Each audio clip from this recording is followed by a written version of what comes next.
today's society, we're flooded with motivational books and videos promising abundance, success, wealth, based on some pretty straightforward advice. But it's pretty much all the same. Write down your goals.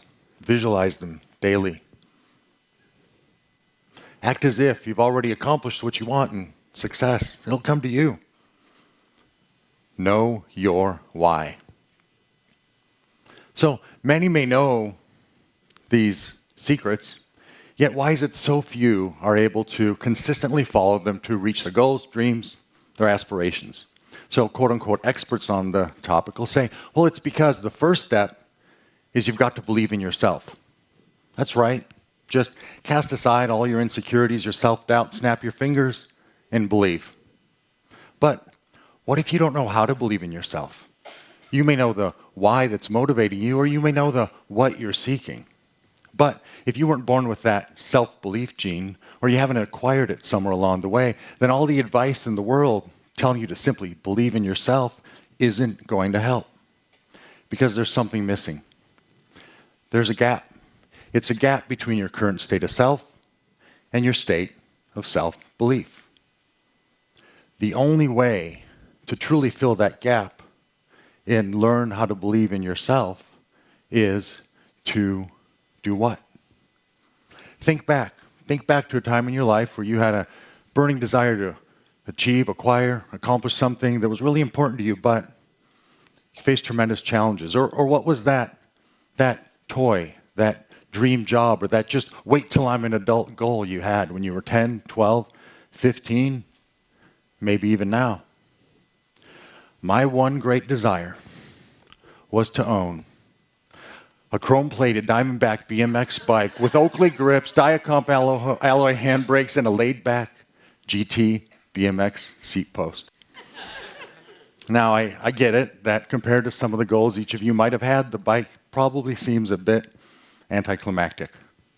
But you know, there actually was a why behind my desire. You see, in my neighborhood, if you didn't own a BMX bike, then you were an outcast. You weren't accepted. So my desire for the bike was really more about my need to fit in than about the actual bike itself. Now, there were three things that were keeping me from this bike. I had no job, had no money, and my potential benefactor, my dad, he thought that BMX was, as he put it, a ridiculous hobby, which is quite ironic because his favorite hobbies were cocaine and blackjack. And, he had a third one. It was actually leaving me alone for days at a time to do cocaine and to play blackjack. So my only hope to get this bike was to somehow earn the money. So I applied at a music store to stock shelves, at a restaurant to wash dishes, and even a local ballpark to sell popcorn, each time being told that child labor laws prohibited me from actually working till the age of 16. I was 12. So I scoured the neighborhood for odd jobs. Nothing. So desperate, I did what any resourceful 12-year-old in my neighborhood would do to earn the money. I sold drugs. No, I didn't sell drugs, but the thought did cross my mind. I could have had my first customer in my own home, but my resources completely exhausted. I called upon a skill that many 12-year-olds use when they're faced with something that they can't have: nagging. I incessantly begged my dad to buy me that bike. Dad, please, I'll never ask for anything else again. I swear, I'll wash the dishes every night, please. Finally, none of it worked. But somewhere along the way, I uttered a key phrase that somehow resonated with my dad, much like the number 21. I said, Dad, please, I'll do anything to get that bike. He smelled a wager. So we had this pair of 7.5-pound dumbbells, and I could probably do about 10 reps of curls. And my dad proposed a very simple bet. He said, you know what? If you can do 500 curls in a row, then I'll buy you that bike. Yeah, 500 in a row. Okay, now you need to understand that this 500 curl challenge was so far outside the realm of possibility that my dad could have just as easily handed me a lump of lead, a book on alchemy, and told me to sell the gold that I just manifested from the lead to pay for the bike. So, with my skills in the metaphysical transformation of elements not quite up to par, I took the bet. So there I am, standing in front of my dad with the smell of his stale cigars and red wine filling my nostrils, just holding these weights, looking at this 500 curl challenge. Just as I'm ready to start, my dad takes my shoulders and pins them up against the wall so I can't cheat. Yeah, one by one, I curled those weights. And you know, shockingly, I made it well past 10.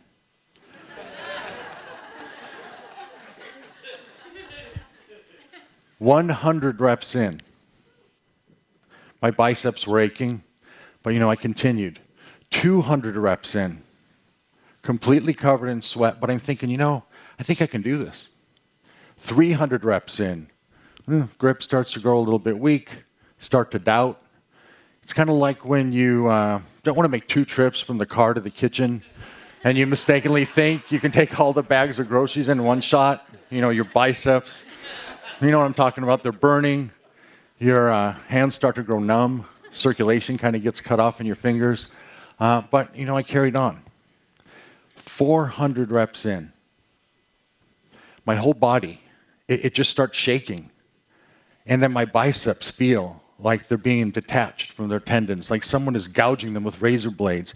And then every rep makes it feel like they're getting sliced off. But then it's strange. Around the 450 rep mark, there was a background noise of a TV slowly started growing mute, and the smell of his cigars and wine just dissipated. And this torturous pain of my muscles that are clearly strained beyond their capacity, it's overtaken by this strange calm. And I started to approach 500 reps, and my hands started to become so wet from sweat that I could barely hold on to the weights. But my dad, kind as he is, shoved wads of toilet paper in my hands to soak up the sweat. But I couldn't stop or put the weights down, or that was it. After about 40 minutes of bicep curls, I stalled at 498. Barely make it to 499. And then all of a sudden, it's like the weight of all my previous failures was just keeping me from that last rep. But then suddenly, that weight, stemming from years of abuse, being picked on, neglected, ignored, rejected, was replaced. And it wasn't of the vision of that bike. It wasn't of the impending acceptance by my peers. It was this sense of pride that I developed in myself that I never felt up to that point in my life. All of a sudden, it's like the laws of physics didn't apply. The weights in my hands seemed feather-like, and I thought, you know, I could do 1,000,000 reps if I had to, and that last rep, it was easier than the first. And then it hit me. This skinny little kid, had just done the impossible. And I earned much more than a bike. I earned my self-esteem.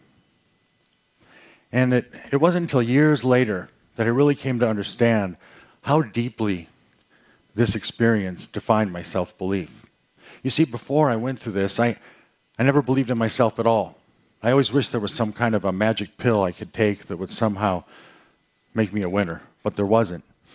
It wasn't until I conquered my own impossible task that I transformed my belief from self-doubt into self-confidence.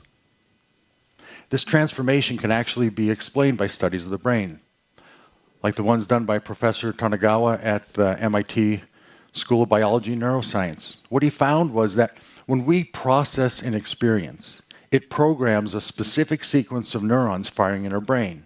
And then that sequence is linked back to the experience. So whether it's learning to believe in yourself or learning a simple math equation like 1 + 1 = 2, there's an experiential element in the learning process.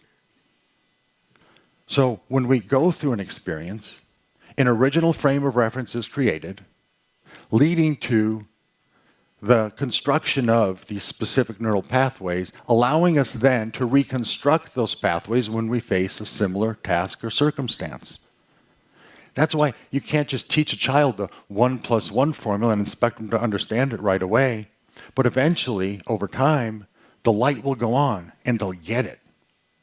And this getting it experience results from the initial programming of the brain finally being recalled and then the neurons firing in the proper sequence. Now, if you take it a step further, Nobel Prize-winning behavioral economist Daniel Kahneman found that when we go through an experience, the more intense the experience, the more we remember it, and the deeper it gets ingrained into our psyche.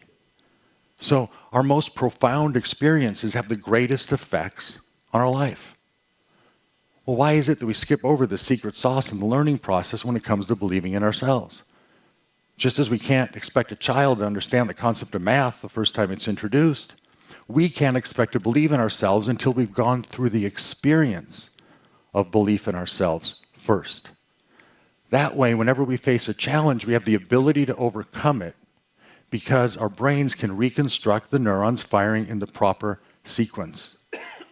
So, if the only thing keeping you from who you ultimately want to become is an experience that somehow bridges this gap of belief, why not go through the experience?